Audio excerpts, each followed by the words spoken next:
Pride and Prejudice by Jane Austen, Chapter 17.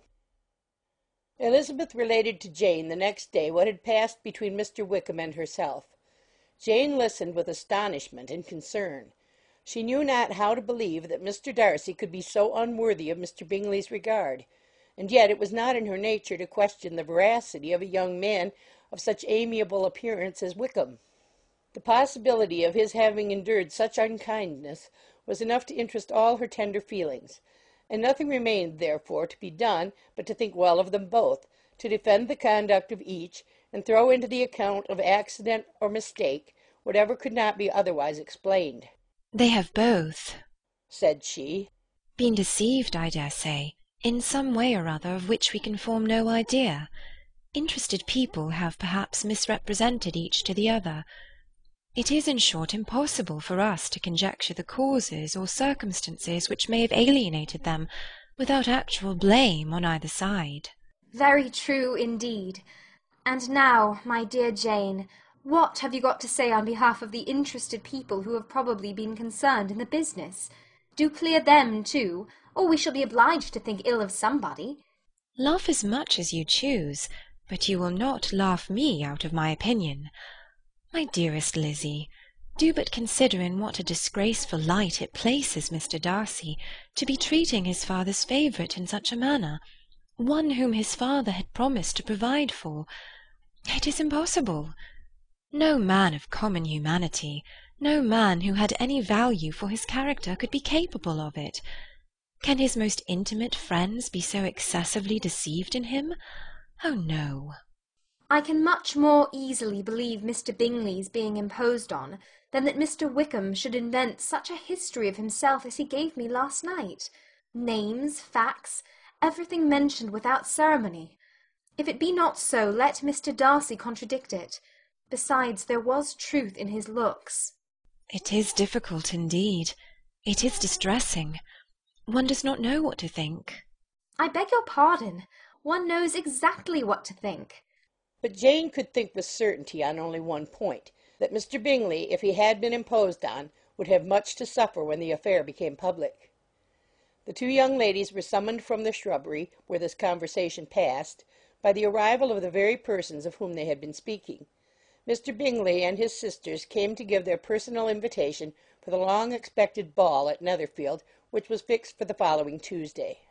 The two ladies were delighted to see their dear friend again, called it an age since they had met, and repeatedly asked what she had been doing with herself since their separation. To the rest of the family they paid little attention, avoiding Mrs. Bennet as much as possible, saying not much to Elizabeth, and nothing at all to the others.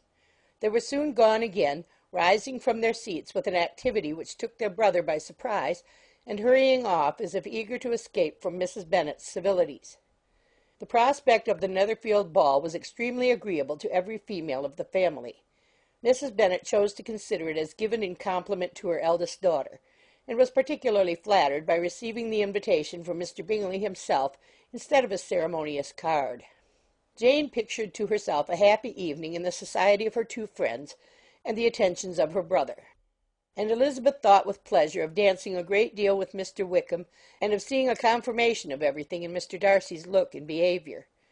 The happiness anticipated by Catherine and Lydia depended less on any single event or any particular person, for though they each, like Elizabeth, meant to dance half the evening with Mr. Wickham, he was by no means the only partner who could satisfy them, and a ball was at any rate a ball, and even Mary could assure her family that she had no disinclination for it.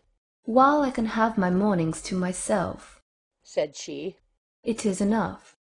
I think it is no sacrifice to join occasionally in evening engagements.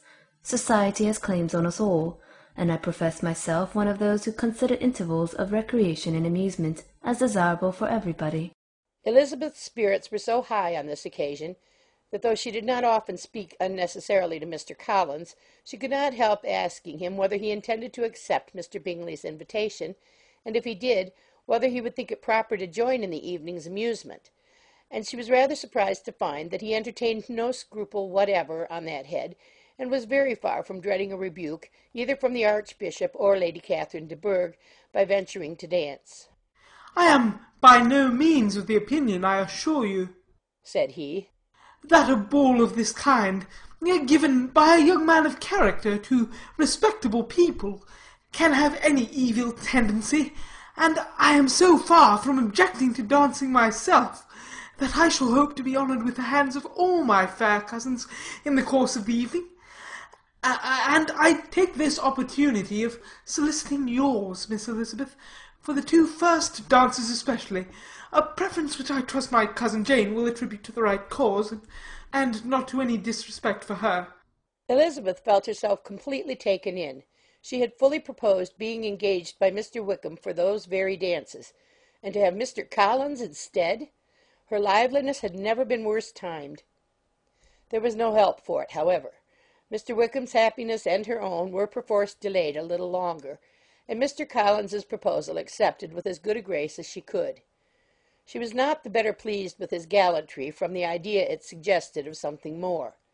It now first struck her that she was selected from among her sisters as worthy of being mistress of Hunsford Parsonage, and of assisting to form a quadrille table at Rosings in the absence of more eligible visitors.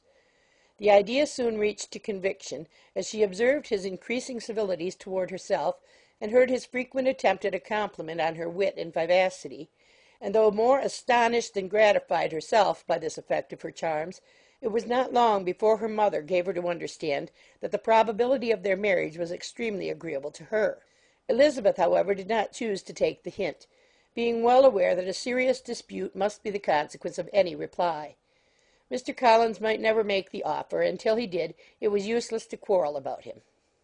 If there had not been a Netherfield ball to prepare for and talk of, the younger Miss Bennets would have been in a very pitiable state at this time, for, from the day of the invitation to the day of the ball, there was such a succession of rain as prevented their walking to Meryton once. No aunt, no officers, no news could be sought after. The very shoe roses for Netherfield were got by proxy. Even Elizabeth might have found some trial of her patience in weather which totally suspended the improvement of her acquaintance with Mr. Wickham, and nothing less than a dance on Tuesday could have made such a Friday, Saturday, Sunday, and Monday endurable to Kitty and Lydia. End of chapter 17.